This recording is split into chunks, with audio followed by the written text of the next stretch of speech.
भीलवाड़ा में प्रसूताओं की मौत के मामले को लेकर जयपुर स्थित स्वास्थ्य भवन में स्वास्थ्य विभाग की हाई लेवल बैठक हुई है। चिकित्सा मंत्री गजेंद्र सिंह खीमसर ने कहा है, मौत के वास्तविक कारणों की जांच जारी है। एम्स जोधपुर की विशेषज्ञ टीम को भी जांच में शामिल किया गया। जांच रिपोर्ट, सैंपल रिपोर्ट और विशेषज्ञों की राय के आधार पर अग्रिम रणनीति तय होगी। वहीं चिकित्सा मंत्री मंगलवार को भीलवाड़ा दौरे पर एमसीएस अस्पताल का निरीक्षण करेंगे और पूरे मामले की मौके पर समीक्षा भी की जाएगी।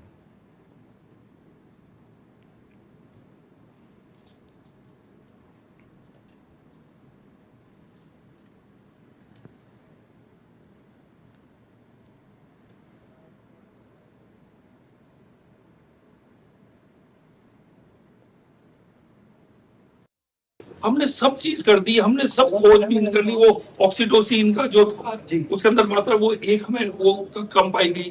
तो ऐसे कैसे इश्यूज क्लस्टर कैसे हो रहा है इसके अंदर, तो ये हमने एक्सपर्ट्स सब फील्ड से बुला लिए। मोस्ट इम्पोर्टेंट है, हम बहुत चिंतित है। सरकार खुद जानना चाहती है, एक्सपर्ट्स के थ्रू।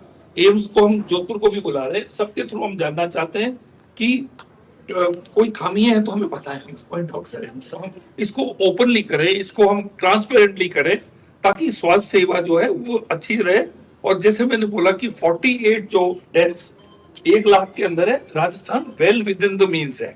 तो well with in the means है, पर अचानक ये जो एकदम 2 महीने में जो हो गया था, हम खुद चिंतित है इसके अंदर। और इसको हम खोजबीन करके हम इसका जो एक्चुअल चोर क्या है, क्या कारण हुआ है, हम खुद बहुत चिंतित हैं और बहुत हम क्यूरियस हैं कि हम इसके बारे में जानें। और सहयोगी भरतराज चौधरी लाइव मेरे साथ जुड़ गए हैं। स्वास्थ्य भवन में स्वास्थ्य विभाग की हाई लेवल बैठक हुई है, मंत्रणा की गई, समीक्षा की गई। अब तक के जो घटनाक्रम सामने आए, क्या कुछ इस बैठक से निकला? भरत, देखिए, प्रदेश में लगातार जिस तरीके से प्रसूताओं की मौत का मामले सामने आए हैं, उसके बाद में आज हाई लेवल बैठक चिकित्सा मंत्री गजेंद्र सिंह खीमसर की अध्यक्षता में बैठक बुलाई गई थी। लेकिन आज इस बैठक में अभी भी चिकित्सा मंत्री गजेंद्र सिंह खीमसर ने स्पष्ट किया है कि ये मेडिकल नेग्लिजेंसी नहीं है। ये जो मौतें हुई है कई कारणों से हुई है। उन्होंने स्पष्ट कहा कि हम इसे मेडिकल नेग्लिजेंसी नहीं मान सकते। और जो महिलाएं अस्पतालों में रेफर होकर आई थी, ये ग्रामीण एरिया से वहाँ से रेफर होकर आई थी। इसके बाद में इसके साथ ही उन्होंने कहा कि कई निजी अस्पतालों में पहले दिखाती है, उसके बाद में वहाँ पर केस बिगड़ते हैं, उसके बाद में ये सरकारी अस्पतालों में पहुँचती है।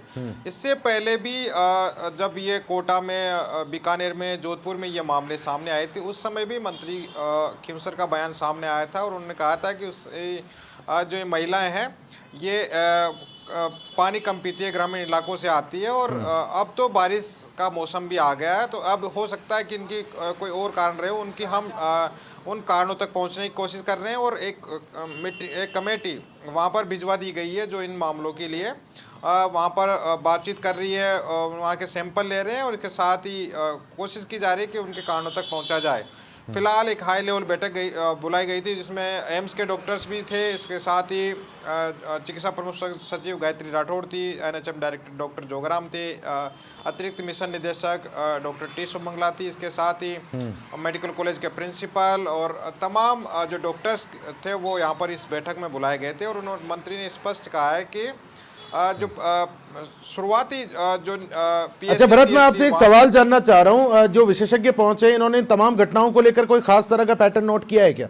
क्योंकि जिस तरह से सरकार की ओर से तो ये कहा जा रहा है कि साहब ये तमाम जो घटनाक्रम हुए इसमें तमाम चिकित्सीय जटिलताएं रही हैं, ये सारे मामले एक दूसरे से भिन्न हैं, इस तरह का कोई खास तरीके का पैटर्न सामने नहीं आ पाया है। और भीलवाड़ा में भी जिस तरह से प्रसूताओं की मौत हुई, आरोप ये भी लगे थे कि सिर्फ 3, 4 या 5 सर्जिकल सेट हैं और 30 से 40 सिजेरियन ऑपरेशंस के दबाव रहते हैं अस्पताल पर।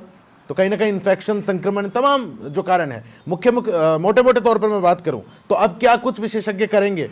क्या नए सिरे से कोई जांच शुरू होनी है?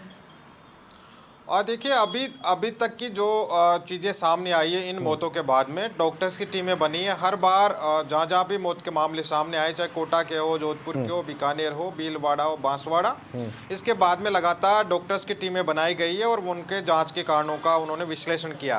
अभी भीलवाड़ा का जो ताज़ा मामला सामने आया, उसके बाद में वहाँ कलेक्टर्स की ओर से भी टीमें बनाई है, अस्पताल के लेवल पर टीमें बनाई है और जयपुर से भी टीम वहाँ पर गई है। वो अभी भी इस कारणों के तय तक जाने के लिए जुटी हुई है और कोशिश कर रही है कि इसमें क्या रीज़न रहे जिनकी वजह से ये मौत का आंकड़ा बढ़ा है। चाहे इन्फेक्शन का इश्यू हो, चाहे दवाओं का मामला हो या और कोई कारण रहा हो, इन चीजों में इनके जो रीजंस हैं उन तक पहुंचने की कोशिश की जा रही है। अभी अच्छा तक- ठीक है भरत, आप मेरे साथ बने रहिए, मैं फिर से रुक करूंगा आपका। समाचार प्लस के editor in chief Sudhanshu Mathur मेरे साथ फोन लाइन पे जुड़ गए। सुधांशु जी, बहुत स्वागत है आपका। जिस तरह से प्रसूताओं की लगातार मौत हो रही है राजस्थान प्रदेश में, और फिलहाल तक बात करें तो कुछ भी स्पष्ट नहीं हो पा रहा है कि इन मौतों के पीछे मुख्यतः कारण क्या है। अभी भी विशेषज्ञ जांच पड़ताल करने में जुटे हैं। सुधांशु जी, देखिए, प्रसूताओं की मौत हुई राजस्थान के अंदर, जो है जो चिकित्सा प्रणाली है उसको लेकर कई सवाल खड़े हुए, और शायद यही कारण था कि आज 2.5 घंटे से ज्यादा प्रदेश के चिकित्सा मंत्री ने अपने आला अधिकारियों को लेकर और जो है वो विषय विशेषज्ञों को लेकर जो एक मीटिंग करी। अगर सब चीज सामान्य थी तो 2.5 घंटे से ज्यादा तक की बैठक होना एक असामान्य बात है।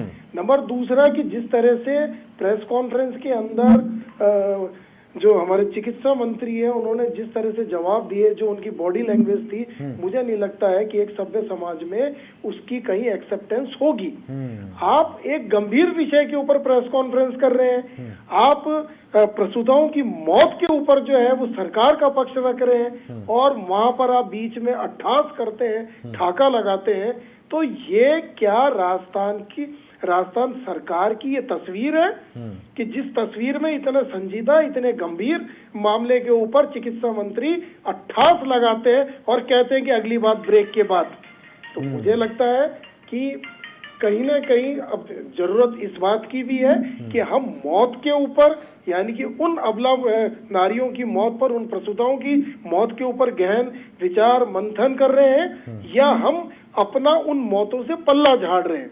तो मुझे लगता है कि जिस तरह से आज प्रेस कॉन्फ्रेंस हुई, जिस तरह से उन्होंने अलग अलग विशेषज्ञों को लेकर ये बताने की कोशिश करी कि नहीं, मौत सामान्य है, इसमें असामान्य कुछ नहीं है, कोई चिकित्सीय इसके अंदर जो है वो गलतियां नहीं हुई है। एक उन्होंने विशेषज्ञ बिठा रखी थी, वो कह रही थी कि जी वो जो इंजेक्शन लगाया उसमें ऑक्सीटॉक्सिन नहीं था, और उसमें सामान्य पानी किसी को लगा दिया जाए तो कुछ नहीं हो सकता। तो बात इस जो है वो बड़ी गैर जिम्मेदार तरीके से जो है वो प्रेजेंट की गई, और वो भी मीडिया के सामने। और मुझे लगता है कि कल संभवतः जो संजीदा मीडिया होगा इस मामले को जरूर उठाएगा कि प्रदेश के जो चिकित्सा मंत्री है कि जिनकी बॉडी लैंग्वेज इस समय बड़ी जो है वो मतलब एक अलग उसमें किस्म होनी चाहिए थी, जो शो होना चाहिए था कि वो वाकई गंभीर है। वो इन सारी मौतों के ऊपर पूरी सरकार दुखी है, वो इन मौतों की वाकई जांच कराना चाहते हैं और जड़ तक पहुंचना चाहते हैं, ताकि भविष्य में किसी प्रसूता की या किसी भी व्यक्ति की मौत नहीं हो। लेकिन आप बॉडी लैंग्वेज में अगर आप ठाका लगाते हैं, आप अट्ठास लगाते हैं, तो मुझे लगता है कि शायद एक बार सरकार को दोबारा सोचना पड़ेगा। नहीं, कहीं ना कहीं संवेदनशील वो नजर नहीं आ रहे, और जिस तरह से इतने जो लवाजमे को बैठा करी दिखाने की कोशिश भी की जा रही कि भागदौड़ में कोई कमी नहीं है। हालांकि ये और बात की हल इस समस्या का कोई निकल नहीं पा रहा। खैर, बहुत शुक्रिया सुधांशु जी, आप हमारे साथ जुड़े। सहयोगी भरत मेरे साथ जुड़े हुए। जी भरत, आप अपनी बात जारी रखें। उन्होंने बताया निश्चित रूप से आज जिस तरीके से बैठक के बाद में वो वहाँ पर हंसते हुए दिखाई दिए, क्योंकि एक तरफ जिस संवेदनशील मामले को लेकर बैठक ली जा रही थी, उसके बाद में उनका जिस तरह के रिएक्शन वहाँ पर था, वो कोई भी सभ्य समाज में एक्सेप्टेंस बिल्कुल ठीक कह रहे हैं भरत। बहुत शुक्रिया तमाम महत्वपूर्ण जानकारी साझा करने के लिए।